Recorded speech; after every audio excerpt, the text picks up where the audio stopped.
एक छोटा बच्चा अगर मम कहता है तो इस संकेत मात्र से ही हम समझ जाते हैं कि उसे प्यास लगी है और वो पानी पीना चाहता है। इसके लिए उस बच्चे को किसी वाक्य की संरचना की आवश्यकता नहीं होती। इसे एक अन्य उदाहरण से समझने का प्रयास करते हैं। एक छोटा बच्चा सेब को देखता है तो वो ये नहीं जानता कि इसे क्या कहते हैं। उसे अन्य लोगों के द्वारा बार बार बताया जाता है कि ये सेब है। शब्द और अक्षर अमूर्त होते हैं, उन्हें समझना कठिन होता है, परंतु जब उनके साथ अनुभव जुड़ते जाते हैं तो बच्चों की भाषा सीखने की प्रक्रिया शुरू हो जाती है। जब बच्चा किसी चीज को देखता है, उसे अनुभव करता है, तो उन चीजों के लिए उसे शब्दों की आवश्यकता होती है और ये शब्द जब उसे माता पिता या अन्य लोगों के द्वारा मिल जाते हैं तो वो उन अनुभवों और शब्दों के बीच संबंध स्थापित कर लेता है। यहीं से भाषा सीखने की शुरुआत होती है। अनुभव और भाषा के बीच में जो संबंध होता है, उसी के मध्य में भाषा का विकास होता है। भावों की भी अपनी भाषा होती है। किसी व्यक्ति के चेहरे को देखकर हम सहज रूप से अंदाजा लगा लेते हैं कि वो व्यक्ति खुश है या उदास। वस्तुतः हमें दुनिया से जुड़ने और जोड़े रखने का माध्यम भाषा ही होती है। आपने भी अवश्य महसूस किया होगा कि जब कभी हम अपने गांव या शहर से दूर किसी स्थान विशेष में जाते हैं और वहां पर हमें हमारी क्षेत्रीय बोली बोलने वाले लोग मिल जाते हैं तो उनसे हम एक अलग ही जुड़ाव और लगाव महसूस करते हैं, क्योंकि भाषा एक संवेदनशील और हमारी पहचान से जुड़ा हुआ मुद्दा है।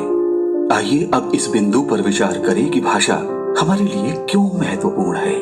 भाषा अभिव्यक्ति का सर्वाधिक विश्वसनीय माध्यम है, चाहे वो अभिव्यक्ति बोलकर की जाए, लिखकर हो, संकेतों द्वारा हो या प्रतीकों के माध्यम से हो।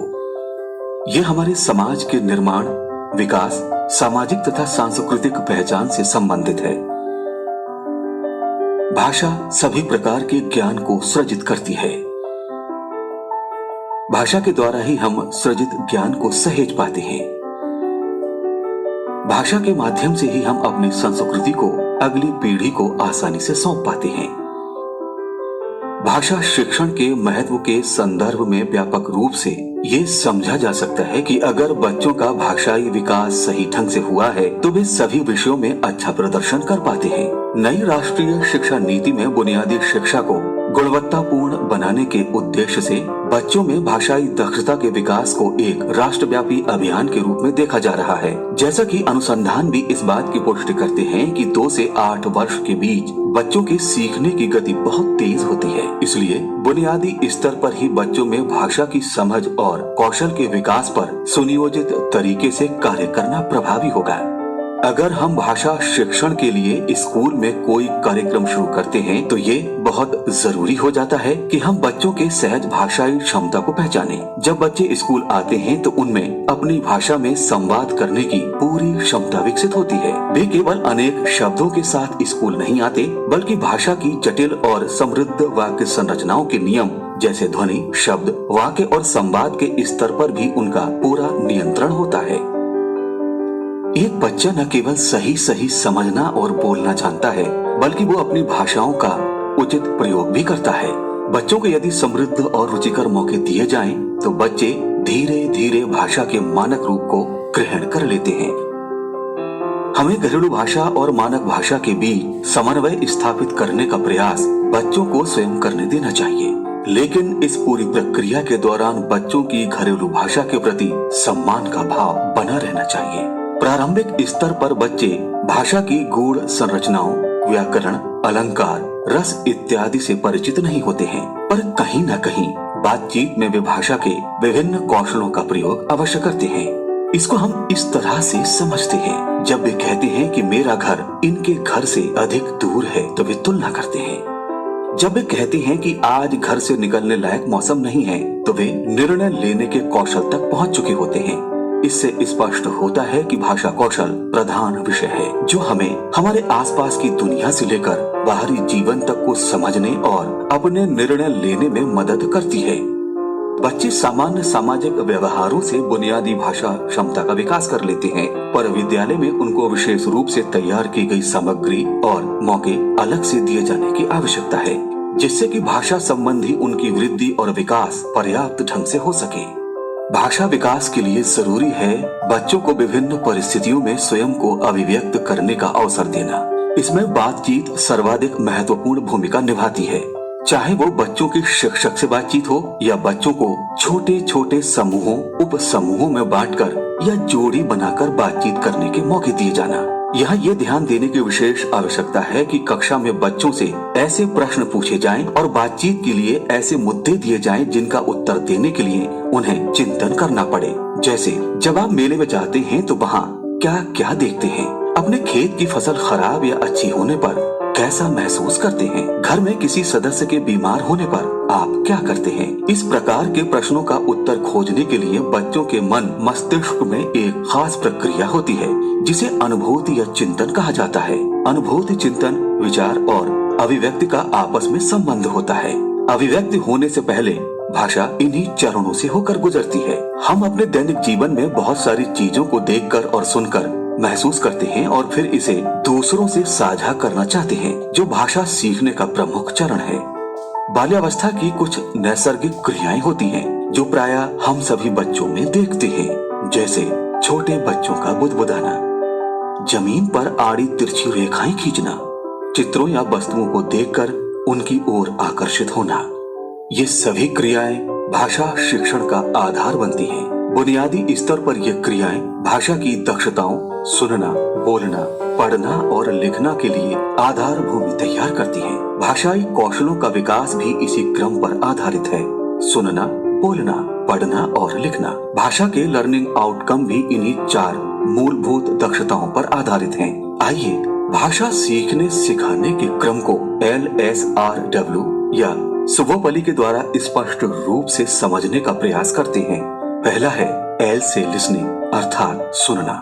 बच्चे सबसे पहले शब्दों और ध्वनियों को सुनते हैं। दूसरा है S से स्पीकिंग अर्थात बोलना। तीसरा है R से रीडिंग अर्थात पढ़ना और चौथा जो कि अंतिम चरण है W से राइटिंग अर्थात लिखना।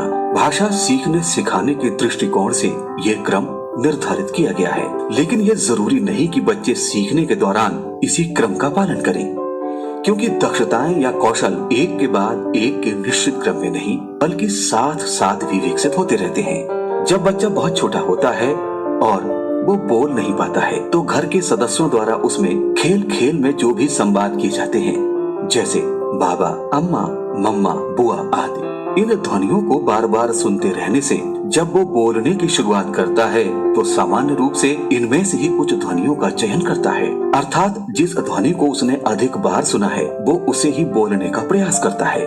आरंभिक स्तर पर हमें अपनी कक्षाओं में इसी क्रम को ध्यान में रखते हुए शुरुआत में बच्चों को सुनने और बोलने से संबंधित अधिक से अधिक व्यावहारिक अनुभवों से गुजरना होगा। अब हम बात करते हैं कि क्या भाषा का संदर्भ से कोई संबंध है। जी हाँ, भाषा में संदर्भों के जरिए ही अर्थ ग्रहण किए जाते हैं। कहा भी गया है, बिना संदर्भ के अर्थ नहीं और बिना अर्थ के भाषा नहीं। इसे एक उदाहरण के माध्यम से समझते हैं। एक व्यक्ति घर में कुर्सी पर बैठकर कोई कार्य कर रहा है और उसने अपने नौकर को आवाज लगाई, रामू पानी। यहाँ पर उसका नौकर गिलास में पानी लेकर आएगा, क्योंकि उसे संदर्भ समझ में आ गया है कि उक्त व्यक्ति को प्यास लगी है।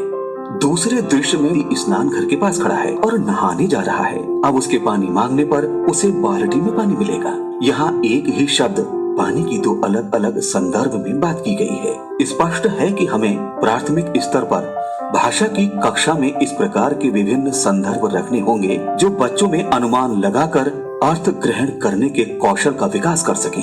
अब हम चर्चा करेंगे भाषा के पहलुओं पर। भाषा के मुख्य रूप से 2 पहलू हैं। पहला है यांत्रिक, जिसमें लिपि, वर्तनी, शुद्ध उच्चारण और सुलेख आदि आते हैं, और दूसरा पहलू है भाव या चिंतनात्मक। इसमें हम बच्चों को सोचने, अर्थ ग्रहण करने, प्रतिक्रिया देने, समीक्षा, सारांश इत्यादि के लिए प्रेरित करते हैं। आइए भाषा शिक्षण के लक्ष्यों पर भी विचार करते हैं। जैसा कि हमने देखा कि भाषा के 4 बुनियादी लक्ष्य हैं जो केंद्रित लर्निंग आउटकम के रूप में निर्धारित किए गए हैं।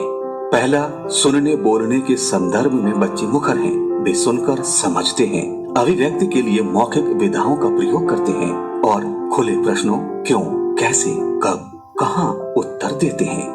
दूसरा, पढ़ने लिखने के संदर्भ में बच्चे रुचि से विविध विधाओं की सामग्री पढ़ते हैं और उस पर आधारित जानकारी, तर्क और कल्पना आधारित प्रश्नों के उत्तर मौखिक और लिखित रूप में देते हैं। तीसरा, भाषा संरचना और व्याकरण के संदर्भ में बच्चे स्वयं के भाषा उपयोग में त्रुटियां निकालकर सुधार करते हैं और मौखिक एवं लिखित संदर्भों में भाषा का उपयुक्त प्रयोग कर पाते हैं। तथा चौथा, कल्पना एवं सृजनशीलता के संबंध में बच्चे अनुभवों, भावनाओं व कल्पनाओं को मौखिक या लिखित रूप से अभिव्यक्त कर पाते हैं। ये भाषा के मुख्य केंद्रिक आउटकम हैं। इनके अंदर ही पाठ्यक्रम आधारित और प्रकरण आधारित अनेक छोटे छोटे नेस्टेड और उप आउटकम सन्निहित होते हैं।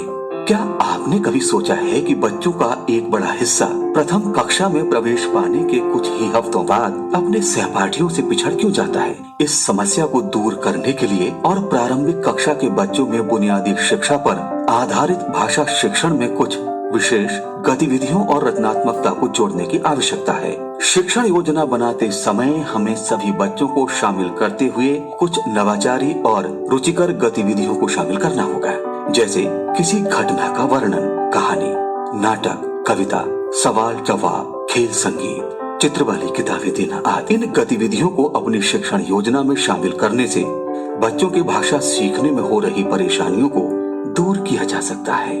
आइए अब हम चर्चा करते हैं कि भाषा शिक्षण में बच्चों का आकलन और मूल्यांकन किस प्रकार किया जा सकता है। किसी भी काम को करते समय हम देखते रहते हैं कि वो ठीक तरह से हो रहा है या नहीं। अगर हम कुछ विशेष पकवान बनाते हैं तो बीच बीच में चक्कर देखते रहते हैं। मकान बनवा रहे हैं तो भी जांचते रहते हैं कि सही सामग्री लग रही है या फिर नहीं। इसी तरह काम की जांच यदि बीच बीच में होती रहती है तो उसके गड़बड़ होने की आशंकाएं कम होती हैं।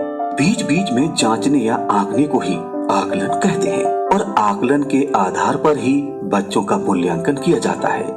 बच्चों में भाषाई कौशलों के आकलन और मूल्यांकन हेतु अपेक्षित लर्निंग आउटकम के रिकॉर्ड को रखने के लिए आधारशिला हस्त पुस्तिका में 2 तरीके बताए गए हैं, जिसे एक प्रारूप के रूप में पृष्ठ संख्या 258 और 259 पर दर्शाया गया है। पृष्ठ संख्या 258 के प्रारूप के अनुसार बच्चों के व्यक्तिगत आकलन को दर्शाया जाना है तथा 259 के प्रारूप के अनुसार संपूर्ण कक्षा का आकलन प्रपत्र रखा जाएगा। इन प्रारूपों में उल्लिखित लर्निंग आउटकम को ध्यान में रखते हुए ही हमें अपनी भाषा शिक्षण की शिक्षण योजनाएं बनानी है। इस प्रकार प्रारंभिक स्तर पर बच्चों को भाषा शिक्षण के लिए ज्यादा से ज्यादा सुनने और बोलने के अवसर देने चाहिए। शुरुआत उनकी घरेलू बोली से कर सकते हैं। उनकी घरेलू बोली को बाधा नहीं बल्कि सहायक के रूप में देखा जाना चाहिए। साथ ही बच्चों को चित्रों, किताबों, आसपास के परिवेश पर बातचीत करने के अधिक अवसर उपलब्ध कराने चाहिए। भाषा का यही कमाल है कि ये अपने आसपास की दुनिया को शब्दों के सहारे समझने और अनुभवों के रूप में उसे संरक्षित करने का पूरा अवसर देती है। तो क्यों ना हम भी अपने नन्हे मुन्ने बच्चों को इस अवसर का पूरा लाभ उठाने दें।